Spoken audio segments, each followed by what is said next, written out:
Hey, what's up, beard bangers? We're gonna try something new today. We're gonna do a tutorial. It's gonna be a very simple tutorial. If you guys didn't know, I work in Final Cut Pro every single day. I'm pretty good at it, and I like to share my knowledge and experiences. So we're gonna start off with a real simple tutorial today. We're gonna talk about shortcuts. I know when I was younger and I first started editing, I thought shortcuts were stupid. Who uses the keyboard, right? We all use the mouse. It wasn't until I really started editing like hardcore that I realized that I could be a lot faster if I knew all my shortcuts. Now, the first shortcut I think is the most important shortcut would be Command S, and this is of course on the Macintosh, so Apple S on Final Cut. I believe that would be Control S on the Windows, but that saves your project in Final Cut. And I know people say, well, just have the the auto save on, it does it. No, one, you don't want that on because it's annoying to be editing and all of a sudden the dialog box comes up and it starts saving, it ticks you off. And two, it doesn't do it as often as you would like. You know, if you want to save as much as you can, and having the auto save, you have to put it on a certain time. So, just I think in your mind, every time you take a break or every time you do something complicated, you want to hit Command S to save your project. We're going to look at this project right now. This is actually Aaron Kleiber practicing some monologue. I'm not going to use this footage for anything. We just play this through. Check this out. I experienced this eating out this weekend a little bit. Regular speed right there. Now, if you have your fingers on the J, K, and L, you realize that you can change the speed. Now, L is fast, and you click it more than once, it goes faster and faster and faster. K will stop it, and J will go backwards. Fast So food let's try joints. this. Did you know fast food joints have Hit it once, go a little faster. Hit it a couple times. Hit K, it'll stop. And then I can do the same thing backwards. He sounds funny. You can change speeds by playing with those buttons too. J, K, and L can be used in any window. It can be used in the canvas window, it can be used in the viewer, and it all can be used in your capture window, which I find it most effective when you're really just trying to search for something, but you don't want to forward too fast and not be able to hear what you're looking for. And you'll learn that if you just go a little fast, you can still understand what they're saying. So it's more or less a feature to help you search for media that you want inside other media. Well, we're going to take, say, this part right here looks cool. Keep on the lookout for Nigerian princes who can cure erectile dysfunctions. It's basically going to take it up a notch. Alright, so we want to start the video right there and say we want about that much video. So right there, that was real easy. That was just an I and an O in and an out markers. Do that when you open a clip in the viewer and you just want part of it to bring down to the timeline. What most people do, they would find their in and out points and usually click here or here, which does the same thing, and then they would drag their file to where they want it. So say we wanted it right there. Now that takes, that's clicking over here, drag and dropping. In a sense, if you had to do that 100 times in a day, that takes a lot of time. So let's get Command Z, which is will undo what we just did. There's no shortcut there right there. And let's do it the other way. Let's say we hit I, and then we hit O. Now instead of dragging and dropping, I'm going to hit F10 to put where I want it. But say I got to put it in a specific point. So say I wanted to put it right here. I just need an in point because the out point's already right there. Now if I just hit F10, drop it right where I said to. Now, if you didn't notice, F10 does replace what's already there. Now, for F10 to work, you actually have to make sure you go into your keyboard preferences and make sure all your F1, F2 settings are turned off. Otherwise, if you're using a laptop, that will that actually will brighten my screen. But depending on which model you have, it could do a couple different features. But you make sure you go and fix that for those keys to work. Say I'm working on a big project and I have a large file right here in the viewer, and I just need to get some of the footage off it, just like a real quick rough. So I'll be searching through with my J, K, and L buttons, my J, K, and L buttons, and say that's where I want to begin it. Let that play through. He's at the end. Okay, that's the clip I want. Hit F10, drops it right into the canvas. You can see it right down there. And then I can move forward again. Forward through. Oh, here, say I want this. And that's how much I want it. F10 again. And you can see it just put the clips back to back. So that's a good way to organize your clips from if you have a large file that you throw in the viewer, instead of going through and dragging and dropping. Another shortcut I use often is the R button. Now you can see what just came up, if you can see that. Hopefully I can zoom in on that. That is the rolling tool, which if you do it manually, you go over here to the right and you can click on the rolling tool. This lets you adjust the end of a clip and the beginning of a clip. So if I just hold this right here, I can move back and forth. And this can make minor adjustments. And you can see up in the right-hand corner, where as it moves, we can see the ending of the first clip and the beginning of the next clip. Use this tool very often, probably after the first rough draft. Use that very often. A lot for dialogue. And then even when I use even more, if you tap R twice, you get the ripple tool, which is also over here on the right, but that takes way too long. It does almost the same thing, but it's basically like ripple delete. So if you drag this part of the clip the whole way over here, it will delete, let's see, it looks like 4 seconds of this clip, and it actually brings everything back up, to that point. So if you're making minor adjustments, that works really well. It also works the other way, just depending on where you're putting your marker. You can also make this clip larger by coming out this way. You can see what I just did there. Another tool, which I'm sure a lot of people use, is the blade tool. So we hit B, we get the blade tool. And I think a lot of noobs probably do this instead of using the ripple or the roll tool. If they want a clip gone, they actually will just clip it away like this.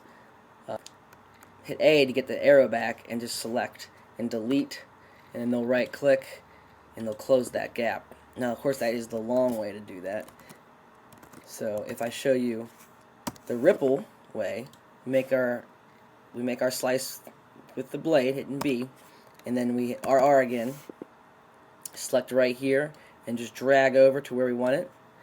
Get the exact same move with shortcuts. It's 10 times faster. So let's get rid of that. Now we can also use the slip tool. If you press S, you'll get your slip tool. Looks like binoculars, which is also over here on the right. And this is just used for when you want to just move the clip a little bit to the left or a little bit to the right, or I guess if you want a lot to the left or a lot to the right, without actually moving where your cuts are. So let's see the beginning of this clip right here, where our actor Danny Palumbo is walking through the comic book store.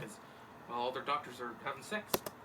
Now say we want him we want this clip to start, when he's behind that. So we just hold the button down here on slip, and we'll bring up this menu. And what's showing there on the left is the beginning of the clip and where that is, and on the right is the end of the clip. So let's drag this a little bit to the right until Danny, it's a little crazy, until Danny's behind the board, which is fine. We'll just do it right there. Now actually that has needs to be rendered for me because I still have not changed these clips to ProRes, but you can see what I mean. The beginning of this clip is he's way back there, and the end of the clip is he is there. Awesome. And just a note, all these files have not been converted to ProRes files. I was lazy. Now sometimes you really want to get in there and you want to make really specific edits, especially when you're working with audio. You want to see the waveform. You'd like to zoom in, and once again, most people like to come over here and just get the zoom tool and click where they need to be. But it's a lot simpler to just put your playhead where you want and just Command plus. And as many times as you do that, you'll see yourself zoom in. I use that quite often with my Beardy Boy vlogs because I like to cut everything really close, and I need to cut exactly where I start talking and exactly when I stop talking to make the videos fast and entertaining. Another shortcut I use very often, I don't know if anyone could tell, but when I was rolling with the roll tool, pressing R and selecting there, that it was kind of being jumpy. You can see how it's kind of jumpy. It's not really moving that well. That's because it's snapping. So we want to turn snapping off. Now if I press N, that will turn snapping off. And you can see it's moving a lot more smoother. It's not trying to snap to the next frame. Now if I let go, you still notice snapping is still on. That's this button right here onto the right. These little buttons over here. It's still on. That's because I selected the tool and then hit N. That just made snapping not work during that cut. Let's get Command Z to get that back. Which is generally want to do, because most of the time I do want my clips to snap together. It makes it a lot simpler. But if you don't, you can just hit N right now, and that will make everything not snap. But I'd rather have snapping on, so let's press N, snapping be on, and then while I'm in a cut, if I realize it's jumping to a cut I don't want it to, then I press N to let myself, be able to find my cuts where I want them.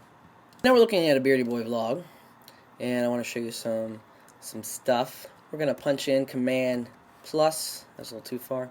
Let's get in a little closer to see what we're doing. Now, often when I edit Beardy Boys, I don't cut anything out because I have a lot of jokes and I talk about a lot of stuff because I talk a lot. And my first cut, I always leave everything in. Well, when I start cutting down to the end, I end up cutting a lot of stuff out. Now, generally, what a lot of people will do, they will take their cursor and select what they want and then just press delete. Now, of course, like I said before, that gives you this open space, and then generally people will just click close gap. But obviously, you can see right there, it will not work because I have music underneath. So let's hit Command Z and put that back. So knowing that won't work, I'm going to put these slices right here to make everything appear to be sliced down perfectly. Now, if I want that to be gone, I'm going to select everything. Now, if I hit Shift X, that will cut, but it will also ripple delete that space, so I don't have to do it again. So let's do that again. Command Z to bring that back, and that'd be Shift X. Okay, let's bring that back. Now, a lot of people will probably use Command X and Command V, which is a cut and paste, but that, like I said before, that will just open up the space. So let's try Command X, see what happens there. It's gone. Now if I hit Command V, that will reappear. Now, of course, Command C copies, but obviously you didn't see anything happen. But in the catch, you know, it's copied. It's copied. Making copies. It is copied. Let's double check. Command C copy. And let's say we wanted to move that joke somewhere else. How about at the very beginning of after this Ben P thing right here? Now I want to put it right there, but I don't want to delete what I already have. Well, that's okay, because if you hit Shift V, that actually will paste into the timeline with that and push everything back. So let's try that. Shift V. You can see it just dropped it right in, and I didn't delete anything. Oh, guess what? Up, yeah, and drop frames. That's always cool. It's hard to record and watch things at the same time. So those controls I use very often with Beardy Boy. So, now another shortcut I use is to get to the windows. Sometimes it's too slow, especially when I'm doing some rough cuts, to click on each window I need to work with. So if I hit Command 1, that actually brings up the viewer right here. And if you keep going, Command 2 is the canvas, and Command 3 is the timeline. Now, I don't use 2 and 3 as often, but I do use 1, and I'll show you why. So let's go to the viewer, and let's do this in and out thing again. So let's put an in point with I, and play. I'm not doing anything but looking around. So my cheeks don't really come apart correctly? Yeah, I'm talking about my butt there. That's always nice. And I put O for out. Now, like I said before, I'm going to use F10 to drop into the timeline. You can see that will go into there. Now, if I hit play, actually it's not going to play anything because it's on the timeline right now. So what I want to do is I want to be able to quickly get to the viewer without having to use my mouse because I want to have a bunch of rough cuts really, really fast. So instead of clicking on the viewer, let's hit Command 1. That brings it back up to there. Then I can hit play again, which is spacebar. And it makes Forward to what I want. I let it play. Forward again. O. That gives us our clip that we want to use. F10 drops it back in. Command 1. I'm back in the viewer, and I can go to my next clip. And as you can see down here, I have 2 clips ready to go. So now I can do that real quick and get a bunch of clips from the timeline, and then I can go in the timeline and work.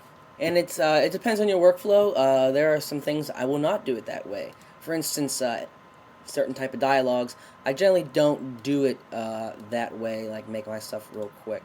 So yeah, that's going over a lot of shortcuts that I use all the time. There's a link in the description box of all the shortcuts you can use, and I recommend if you want to be an editor and you need to take it up a notch, you need to learn your shortcuts. You got to start using them a lot because your productivity will go through the roof. This has been Beardy Boy, and I hope you subscribe. Hey man, it's coming up soon, huh? Sooner or later you're gonna be jumping out of helicopters and killing terrorists with your bare hands. Yeah, it's gonna be awesome. Hey, is your wife gonna let you come out tonight? I don't know. She probably will let it slide since you're leaving. Wait, she's not gonna come, is she? No. She's gonna sit at home and watch her stupid doctor shows where they'll have sex and neglect their patients. We live in a city of 50 hospitals and your wife wants to watch a TV show about one. That's fucking mind-blowing. I know, she sucks. Yeah, why don't you leave her? Why don't you shut the hell up, okay? It's not what best friends say. If I had my wedding over again, you wouldn't be the best man. How about that? I wouldn't even let you be the DJ. See, that hurts your feelings, doesn't it? That's what I thought. Do you want to be a caterer?